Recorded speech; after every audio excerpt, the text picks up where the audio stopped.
Assalamualaikum warahmatullahi wabarakatuh. Pada hari ini, untuk mata kuliah Filsafat Pendidikan, kita akan bahas tentang aliran pragmatisme. Pengertian aliran pragmatisme. Pragmatisme berasal dari dua kata, yaitu pragma dan isma. Pragma berasal dari bahasa Yunani yang berarti perbuatan atau tindakan, sedangkan isma merupakan cara berpikir atau suatu aliran berpikir. Dengan demikian, filsafat pragmatisme adalah filsafat yang beranggapan bahwa pikiran seseorang mengikuti tindakannya. Aliran pragmatisme pertama kali tumbuh di Amerika, sekitar awal abad 19 hingga awal abad 20. Bagi kaum pragmatis, untuk mengambil tindakan tertentu, ada dua hal penting. Yang pertama, ide atau keyakinan yang mendasari keputusan yang harus diambil untuk melakukan tindakan tertentu. Manusia mengambil keputusan yang berisi tindakan tertentu sebagai realisasi ide atau keyakinan. Yang kedua, tujuan dari tindakan itu sendiri. Tujuan merupakan hasil yang akan diperoleh atau konsekuensi praktis dari adanya tindakan. Kedua hal tersebut tidak dapat dipisahkan. Keduanya merupakan suatu paket tunggal dari metode bertindak yang pragmatis. Charles S. Peirce atau Charles Sanders Peirce tahun 1839 sampai 1914. Peirce mengemukakan bahwa dalam memahami kemajemukan kebenaran pernyataan, Peirce membagi kebenaran menjadi dua. Pertama adalah transcendental truth, yaitu kebenaran yang bermukim pada benda itu sendiri. Jadi, kebenaran transcendental itu maksudnya adalah kebenaran yang sudah datang dari Tuhan Yang Maha Esa. Contohnya seperti manusia diciptakan ada perempuan dan laki-laki, dan sifat yang dimilikinya tersebut sudah terdapat di dalam dirinya masing-masing, baik itu sebagai laki-laki ataupun perempuan. Kedua yaitu complex truth, yaitu kebenaran dalam pernyataan. Kompleks itu contohnya adalah seperti seseorang yang melakukan uji coba penelitian dan kemudian uji cobanya tersebut dianggap berhasil dan keluarlah pernyataan. Nah, pernyataan tersebut dianggap kebenaran karena menggunakan bukti yang sudah diuji coba dan sudah diteliti. Hal inilah berarti bahwa pragmatisme Peirce berusaha mengemukakan arti sesuatu, yang mana sesuatu itu praktis jika bisa diuji dengan pengalaman dan berusaha mengungkapkan sesuatu dengan penjelasan arti bahasa dan matematika.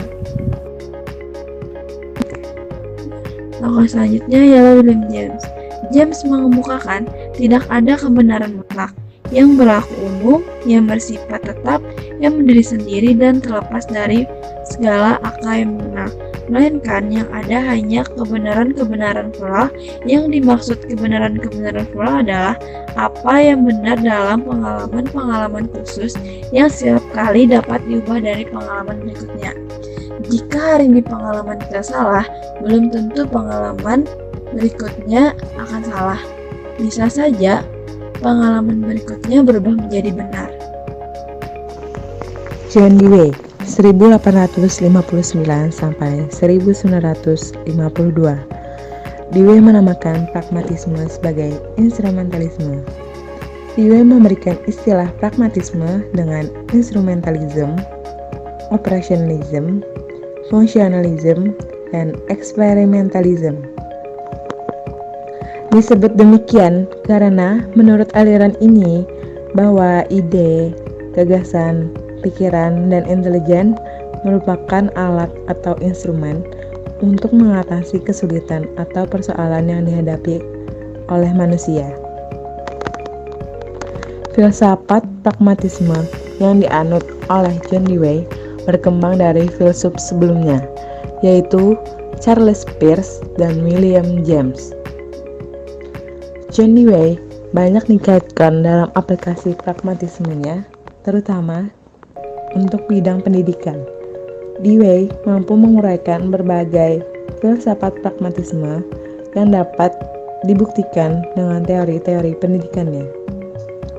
John Dewey menekankan sistem belajar melalui kegiatan dan pengajaran anak secara mendalam. Hal inilah yang membuatnya dianggap sebagai pelopor pendidikan progresif di Amerika dan di negara-negara lainnya. Pandangan John Dewey pada pelajaran bertumpu pada pandangannya terhadap anak didik. Ia beranggapan bahwa anak didik memiliki kelebihan dibandingkan makhluk yang lainnya karena memiliki akal, pikiran, dan kecerdasan. Hal inilah yang menjadikannya bekal untuk memecahkan problem-problem yang akan dihadapi oleh anak didik tersebut. Intisari model pembelajaran John Dewey adalah pembelajaran yang berpusat pada siswa atau student center. Di sini guru hanya menjadi fasilitator, motivator, dan konselor bagi anak. Dan metode pengajaran yang dilakukan oleh John Dewey meliputi pengajaran learning by doing atau pengajaran dengan melakukannya. Yang kedua, berbasis problem solving atau penyelesaian masalah, dan interdisiplin. Pragmatisme dalam dunia pendidikan. Hakikat pendidikan menurut pragmatisme adalah menyiapkan anak didik dengan membekali seperangkat keahlian dan keterampilan teknis agar mampu hidup di dunia yang selalu berubah. Konsep pendidikan Dewey yang berlandaskan pragmatisme menilai suatu pengetahuan berdasarkan guna pengetahuan dalam masyarakat. Yang diajarkan adalah pengetahuan yang segera dapat dipakai dalam kehidupan masyarakat sehari-hari. Seperti yang diketahui bahwa pragmatisme merupakan paham yang memberlakukan hal secara praktis. Pragmatisme memandang bahwa pendidikan yang diselenggarakan berpusat pada peserta didik dan diupayakan agar sesuai dengan minat serta kebutuhan-kebutuhannya agar mampu mengatasi persoalan hidup secara praktis. Tujuan pendidikan. Tujuan pendidikan dalam pandangan pragmatisme mengacu pada konsep filosofis pragmatis yang diambil dari masyarakat di mana si anak hidup, di mana pendidikan berlangsung, karena pendidikan berlangsung dalam kehidupan. Tujuan pendidikan pragmatisme adalah penemuan hal-hal baru dalam hidup sosial dan pribadi. Dia bisa menemukan hal-hal baru dari di mana dia tinggal dan di mana dia mengambil pendidikan, sehingga hal tersebut yang membuat dia memiliki kemampuan pengetahuan yang tinggi. Pengembangan kurikulum dalam pragmatisme lebih ditekankan pada pendekatan psikologis peserta didik dan sosiologis masyarakat. Maksudnya adalah kurikulum yang dibuat oleh pembuat kurikulum dibuat berdasarkan bagaimana pelajaran yang nantinya akan diajarkan pada peserta didik dapat diaplikasikan dalam dunia masyarakat dan dunia kerja. Karena dengan pendidikan, maka terbentuknya pola pikir dan tingkah laku yang dapat dimanfaatkan untuk keberlangsungan hidup di masa depan. Seperti yang sudah dijelaskan sebelumnya, bahwa John Dewey menerapkan metode pendidikannya itu belajar sambil berbuat atau learning by doing, dan problem solving atau pemecahan masalah. Mengapa dengan metode tersebut? Karena pendidikan yang memanfaatkan aksi langsung peserta didik membuat peserta didik lebih aktif dan dapat memecahkan masalah yang ada, sehingga ia memiliki pengalaman yang bermanfaat nantinya dan sebagai bekal masa depan saat terjun ke ruang lingkup masyarakat dan karir.